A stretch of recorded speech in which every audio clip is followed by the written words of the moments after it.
Hello சைடெக் friends, இந்த வீடியோவில் நம்ம 5 வகையான சிந்தனையாளர்கள் அப்படின்றத பற்றி பார்க்க போகிறோம். இந்த 5 வகையான சிந்தனையாளர்களில் இந்த வீடியோ பார்க்குற நீங்கள் ஏதாவது ஒரு சிந்தனையாளராக இருக்கலாம். இது உங்களை நீங்களே ஐடென்டிஃபை பண்ணுறதுக்கு, தெரிஞ்சுக்கிறதுக்கு இது ரொம்ப வசதியாக இருக்கும். உங்களை சுற்றி இருக்கிற நபர்கள் எந்த மாதிரியான சிந்தனையாளர்கள் அப்படின்றத தெரிஞ்சுக்கிறதுக்கு இது வசதியாக இருக்கும் அப்படின்னு நம்புகிறேன். நான் ராஜ்குமார், உளவியல் சிகிச்சையாளர், சைக்கலாஜிக்கல் டெக்னிக்ஸ், சைடெக் தமிழ் மூலமாக இந்த வீடியோ நான் உங்களுக்கு கொடுத்துட்ருக்கேன். சரி, வாங்க வீடியோக்குள்ளே போகலாம். 5 வகையான சிந்தனையாளர்கள் யார் அப்படின்னு பார்ப்போம். முதல் வகையான சிந்தனையாளர்கள் யார் அப்படின்னாக்கா, தி கல்ட் லீடர் அப்படின்னு சொல்லுவாங்க, அல்லது கல்ட் திங்கர் அப்படின்னு சொல்லுவாங்க. இந்த திங்கர்ஸ் 5 டைப்ஸ் ஆஃப் திங்கர்ஸை பற்றி தான் நம்ம பார்த்துட்ருக்கோம். சரிங்களா? கல்ட் திங்கர்ஸ் அப்படின்னு சொல்லுவாங்க.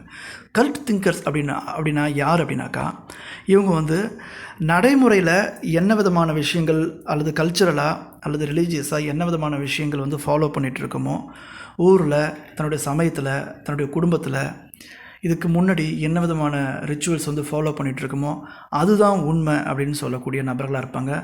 குடும்பத் தலைவர் அல்லது முக்கியமாக ஒரு தலைவர்களாக இருப்பாங்க. ஒரு ஊர் தலைவராக இருக்கிறவங்க, மற்றவர்கள் அதிகாரம் பண்ணக்கூடிய நபர்கள் இவங்க. ஸோ இவங்களுக்குள்ளே என்ன விதமான சிந்தனை இருக்குன்னு பார்ப்போம். ஐ எம் ஆல்வேஸ் ரைட் அப்படின்ற மாதிரியான ஒரு சிந்தனை இருக்கும். இந்த கல்ட் திங்கர் இருக்காங்க இல்லையா, அவங்களுக்கு என்ன மாதிரி சிந்தனை இருக்கும்? ஐ எம் ஆல்வேஸ் ரைட் அப்படின்னாக்கா, நான் எப்போதுமே சரியானவன், நான் சொல்வது எப்போதுமே சரி, நான் எது சொன்னாலும் அது சரியாக தான் இருக்கும், எனக்கு தோன்றது எல்லாமே சரிதான் அப்படின்னு எண்ணக்கூடிய நபர்களாக இருப்பாங்க. இவங்க தான் கல்ட் திங்கர்னு சொல்லக்கூடிய முதல் வகை சிந்தனையாளர்கள். இரண்டாம் வகை சிந்தனையாளர்கள் யாருனாக்கா, பொலிட்டிக்கல் திங்கர் அப்படின்னு சொல்லக்கூடியவங்க. இந்த பொலிட்டீஷியன் திங்கர் அப்படின்னு நம்ம இவங்களை சொல்லலாம். ஏன்னா அரசியல் சிந்தனையாளர்கள் அப்படின்னு சொல்லுவாங்க. இது கட்சி சார்ந்தது கிடையாது, அரசியல் சிந்தனையாளர்கள். அப்படின்ற பட்சத்தில் இவங்க எப்படி இருப்பாங்கன்னா, இவங்களுடைய சிந்தனைகள் எப்படி இருக்கும் அப்படின்னாக்கா, அவங்க தப்பு, நாங்கள் கரெக்டு, எப்பயுமே மற்றவங்கள மட்டுமே குறை, அவங்க எல்லாருமே தப்பு, நாங்கள் எங்களுடைய கொள்கை, எங்களுடைய சிந்தனை, எங்களுடைய கோட்பாடுகள் சரியானது, மற்றவர்கள் அவங்க தவறானவங்க அப்படின்றது இவங்க சொல்லிக்கிட்டே இருப்பாங்க. They are wrong, we are right. இதான் பார்த்தீங்கன்னாக்கா பொலிட்டிக்கல் திங்கர் அப்படின்னு சொல்லக்கூடிய சிந்தனையாளர்கள்.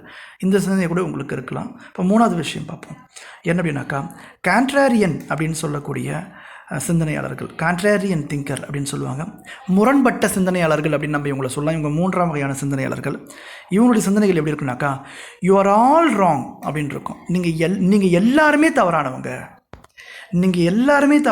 நீங்கள் எது செஞ்சாலும் தவறு தான், நீ இது வரைக்கும் செஞ்சது எல்லாமே தப்பு தான், இதுக்கு இப்போ நீங்கள் செஞ்சிட்ருக்கிறது எல்லாமே தப்பு தான், நீங்கள் செய்ய போகிறது எல்லாமே தப்பு தான்.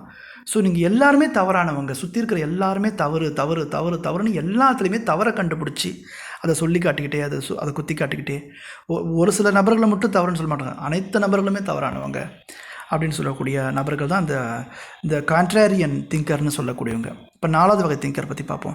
கிரிட்டிக்கல் திங்கர்னு சொல்லக்கூடியவங்க. கிரிட்டிக்கல் திங்கர் அப்படின்றா விமர்சன சிந்தனையாளர்கள் அப்படின்னு சொல்லுவாங்க. ஸோ விமர்சன சிந்தனையாளர்கள்ன்றவங்க விமர்சனம், ஒருவேளை அது தவறாக கூட இருக்கலாம், இதில் இதை இப்படி பண்ணியிருக்கலாம், இது இப்படி பண்ணாமல் இருந்திருக்கலாம் அப்படின்னு சொல்லக்கூடியவங்க. என்ன, so that might be wrong, ஒருவேளை அது தவறாக கூட இருக்கலாமே, அது தவறாக இருக்கிறதுக்கும் வாய்ப்பு இருக்குது. அது தவறாக இருந்துருச்சுன்னா அது ஏன் தவறாக இருக்கக்கூடாது, தவறாக இருக்கிறதுக்கான வாய்ப்புகள் இருக்குது அப்படின்னு அதில் அது சரியாக பண்ணால் கூட அதில் என்ன தவறுகள் இருக்குன்னு, தவறாக இருக்கிறதுக்கான வாய்ப்பு இருக்குதுன்னு பார்த்து யோசிச்சுட்ருப்பாங்க. கிரிட்டிக்கல் திங்கர் அப்படின்னு சொல்லுவாங்க, விமர்சனம் பண்ணக்கூடியவங்க. அடுத்த 5வது வகையான திங்கர் இருப்பாங்க, லேர்னிங் திங்கர் அப்படின்னு சொல்லக்கூடியவங்க. இவங்க எப்பயுமே கற்றுக்கொள்ள வேண்டும் என்று கொள்ளக்கூடிய மனநிலை கொண்டவங்க. அவங்க என்ன பண்ணுவாங்க, ஐ மைட் பி ராங் அப்படின்னு சொல்லுவாங்க. ஐ மைட் பி ராங் அப்படின்னாக்கா, கற்கும் சிந்தனையாளர்கள். ஒருவேளை நான் கூட தவறு பண்ணியிருக்கலாம், நான் திருத்திக்கிறேன், நான் என்ன சரி பண்ணிக்கிறேன், என் பக்கம் என்ன தவறு இருக்குதுன்னு சொல்லுங்கள், அதை நான் மாற்றிக்கிறேன் அப்படின்னு சொல்லக்கூடிய சிந்தனையாளர்கள். ஐ மைட் பி ராங், என் பக்கம் ஏதோ தவறு நடந்திருக்கலாம் அப்படின்னு தன் பக்கம் என்ன தவறு இருக்குன்னு யோசித்து பார்த்து அதை மாறக்கூடிய நபர்கள் தான் பார்த்தீங்கன்னாக்கா லேர்னிங் திங்கர் அப்படின்னு சொல்லக்கூடிய நபர்கள். ஸோ இந்த 5 வகையான திங்கர்ஸில் நீங்கள் எந்த வகையான ஒரு சிந்தனையாளர் அப்படின்றது நீங்கள் ஐடென்டிஃபை பண்ணிக்கிறதுக்கு இந்த வீடியோ நிச்சயமாக யூஸ்ஃபுல்லாக இருக்கும்னு நினைக்கிறேன். உங்களை சுற்றி இருக்கிற நபர்கள் எந்த வகையான சிந்தனையாளர்கள் அப்படின்னு நீங்கள் பாருங்கள். கமெண்ட் பாக்ஸில் கமெண்ட் பண்ணுங்கள், நீங்கள் எந்த வகையான சிந்தனையாளர் அப்படின்றத. இந்த வீடியோக்கு சேனலுக்கு புதியவராக இருந்தாக்கா நீங்கள் சப்ஸ்கிரைப் பண்ணி வச்சுக்கோங்க. சைடெக் மூலமாக, சைக்கலாஜிக்கல் டெக்னிக்ஸ் மூலமாக நான் ராஜ்குமார், உளவியல் சிகிச்சையாளர், தொடர்ந்து சைக்காலஜி சம்மந்தப்பட்ட விஷயங்களை, பிரெயின் சம்மந்தப்பட்ட விஷயங்களை, டிசார்டர் சம்மந்தப்பட்ட விஷயங்களை, அவற்றுக்கான சிகிச்சை முறைகள் சம்மந்தப்பட்ட விஷயங்களை நான் ஷேர் பண்ணிகிட்ருக்கேன். இந்த வீடியோ நிச்சயமாக உங்களுக்கு யூஸ்ஃபுல்லாக இருக்கும்னு நினைக்கிறேன். இந்த வீடியோவை நீங்கள் இதே மாதிரி நபர்களுக்கு ஷேர் பண்ணுங்கள். தேங்க்யூ ஃபார் வாட்சிங்.